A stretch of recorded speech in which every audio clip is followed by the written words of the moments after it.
If you're serious about getting rid of your neck pain, you have to stretch the front of your neck, not just the back. You see, it's the front of the neck that nobody ever teaches you how to stretch, and that's the secret to getting rid of the pain and tension in the back of your neck because of all the forward head posture. These are the short, tight muscles.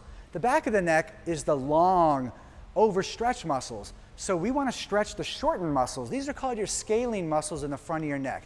So how do you do it? Let's stretch this side, the left side. Put your opposite hand on top of your shoulder. Push down a little bit on the shoulder because we're stretching this side. Now, touch your ear, the right ear, the non-side you're stretching, to your shoulder while you look up over the corner of that left eye. So I'm looking up over the corner. Now, the arm that's right here, the stretching side, reach back behind you and pull down. Now, what you're going to do is you're going to look over the corner of your eye and you're going to breathe. And you're going to feel a stretch in the front of your neck called your scalene muscles. Hold this for a while until you feel like it's relaxed.